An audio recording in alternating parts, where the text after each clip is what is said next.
Hi, this is Zach Meir with the Bulletin Board Heroes here at Zach's Traders Cafe for Monday the 12th of June.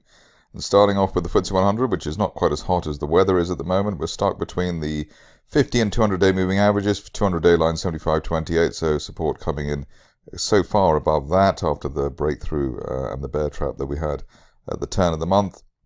On the upside, 76.30.40, the old April support, looks like it's coming in as rather stiff resistance.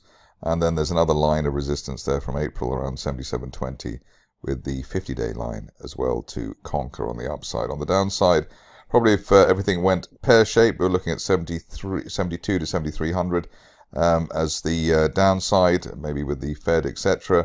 Otherwise, we're waiting for the RSI now at 43 to push back above neutral 50. We haven't been above the neutral 50 level since the beginning of last month, which is not that impressive. Moving on to the DAX, which has been a better version of the FTSE over the recent past. Here you can see why. We've managed to push higher today, gapped up through the 16,000 level, which is pretty impressive. We had another gap earlier this month, and we held that, so that's pretty good actually in terms of the price action here. And end of day close through 16,000 now. We'd expect this market to retest last month's resistance around 16,350. And then up to 17,000 as an end of July target as a best case scenario. On the downside, currently not expecting worse than 15,700, and if we saw that, that would probably be a dip to buy into. Multiple bounces off neutral RSI 50 as well, which tends to be a continuation signal, and that has worked as well for the DAX.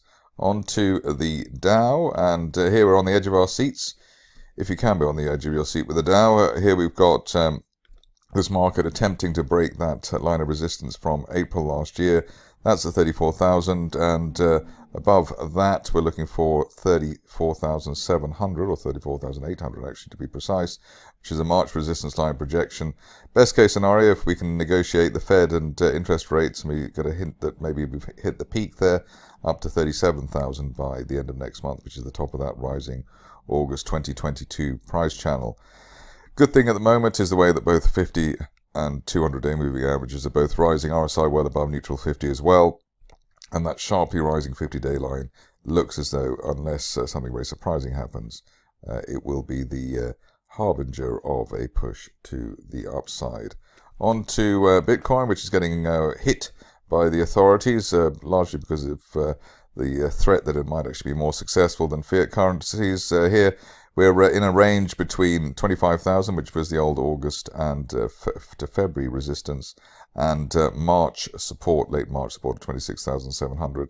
Obviously at the moment with the RSI below 50, falling 50-day line as well, one would be fearing that we might have a test not only of the 25,000 zone, but even the floor of that rising trend channel from this time last year, and the 200-day moving average at 23,400. But it hasn't happened yet, and we may get away with 25,000 as the floor here over the near term.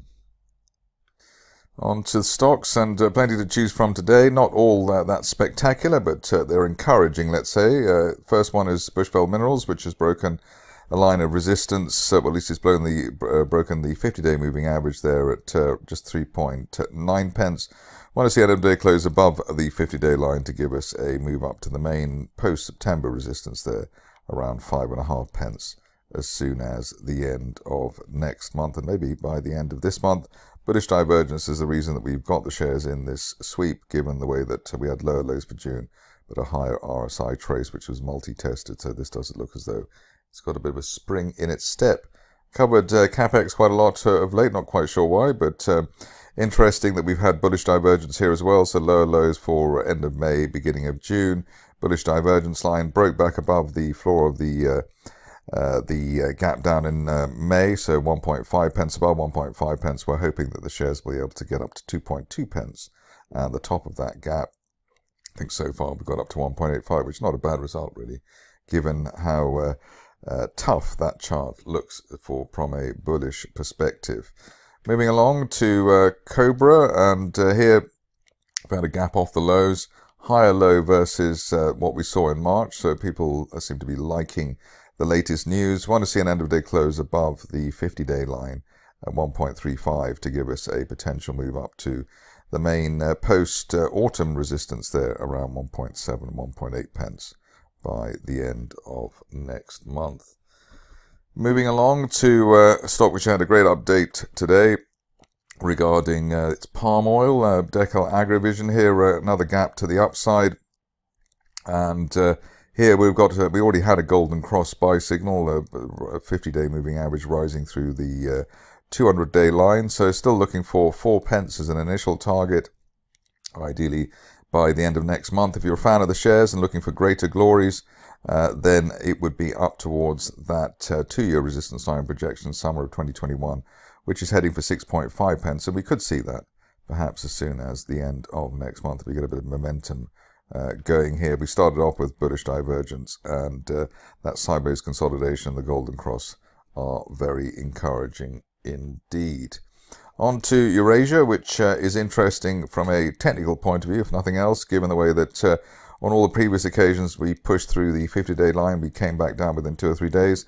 At the moment, we seem to be holding that 50-day line area around 3.1 pence, which is impressive, and above the 50-day line looking for 4.5 pence as soon as the end of next month. The other positive there is that we've had a bounce for the RSI above the neutral 50 level, which again is a continuation signal, and probably the first time the shares have done that properly for quite a while. They tried again, I suppose they tried in March, but we slid off the 50-day moving average. So let's see if this time is the one for a turnaround. Be quite a coup for the bulls there. On to Edenville, which had its big news the other week.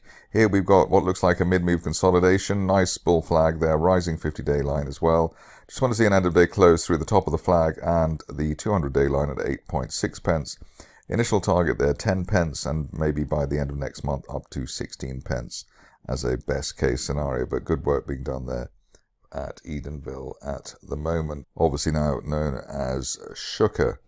On to a stock which has finally got its FDA green light, Ventura Medical. Here we're up about 20%. Probably actually one would have thought the shares would be up much more than that, maybe 30 to 50%, but you can't have everything, I suppose. Here the top of the range obviously towards 60 pence, and we've hit that today. If you're a fan of the shares and looking for greater glories, which I think after today's news you would justifiably do, the next level up would be up towards the 75 pence area, which is an August 2022 resistance line projection.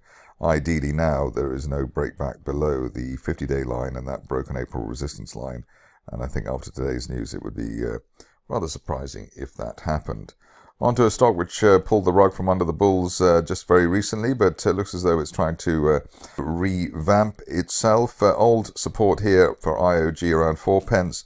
Want to see an end-of-day close above 4 pence to then give the shares a chance of maybe getting up to the 50-day line area around 5.25 pence over the next 2 to 4 weeks. But the key here is getting an end-of-day close back above 4 pence to underline that there's been a bear trap. Onto a stock which I don't think has been mentioned by anyone that I've seen anyway, Oneiro Energy, or Oneiro Energy. Here we haven't got much charting data, but the idea is that we've got a rising trend channel on the top of the channel there, heading for as high as 13 pence over the next 2 to 4 weeks. Let's see with all those blue candles whether the shares can deliver the goods. Upside value while we're above the initial resistance at 7 pence from last month. Moving on to Poolbeg rather, and here, as to be said, I think I'm personally very excited about the company's AI credentials. There aren't very many AI proxies on the London market. I think this is as good as any, and maybe better than most, in fact. Here we've got a golden cross just in play at the moment, and that's taking the shares up to that main resistance line there from November, around 9.5 pence. Above that, we're looking for the top of a rising trend channel from basically this time last year as high as 13 pence. And we could hit that by the end of next month. Upside valid certainly while we're above the recent neckline resistance at 8 pence. Onto a stock which had quite a degree of difficulty in terms of predicting the upside. A very messy situation, as you can see, but Proteome has delivered the goods. Here we've had a golden cross to start June. We had just about hit our initial target there around the 6.5 pence level. In fact, we did hit it 6.52, the high of the day, intraday high above 6.5 pence on an end of day close basis, looking for 8 pence by the end of next month. So well done to holders there who've been rather patient over the last couple of years. On to Panthera, and here a recovering situation as well. We've got the shares breaking the first target there around 6, breaking the second target there around 7.6 pence, and now we're looking for a fresh target up to as high as 12 pence by the end of next month. But we really want to see an end of day close through 7.6 pence, not too far away, to have that justifiably on the map up to 12 pence. On to Quadrise, and here another stock which has started to deliver the goods. We've broken that line of resistance in the 50-day moving average at 1.25 pence. Above that, looking for the shares to hit the top of that broadening triangle from October as high as 3.1 pence over the next 4 to 6 weeks. End of day close through the recent or post-March resistance at 1.75 would be the best trigger for a 3.25 or 3.1 pence target on Quadrise. Interesting interplay between Seed Innovations and its investee company Northern Leaf, which seems to have had the MHRA approval, etc., and GMP and all the other acronyms that you need in this space.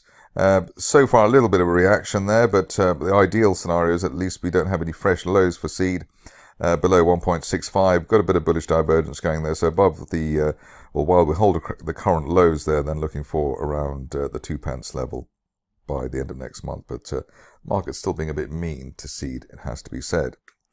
On to a stock where the market's being rather nicer than of late, Tirupati, and here it looks as though we've finally broken that post-December resistance there for the shares around 38-39 pence. Above that, we're looking for 56 pence as soon as the end of next month, and I suppose if we're really lucky by the end of this month, but let's go for that by the end of next month while we're above the upper 30s. So Tirupati, much better situation, but much better looking situation. Plenty of bounces there for the RSI above neutral 50 as well, so that also helps soothe nerves regarding the upside scenario. That's it for me today.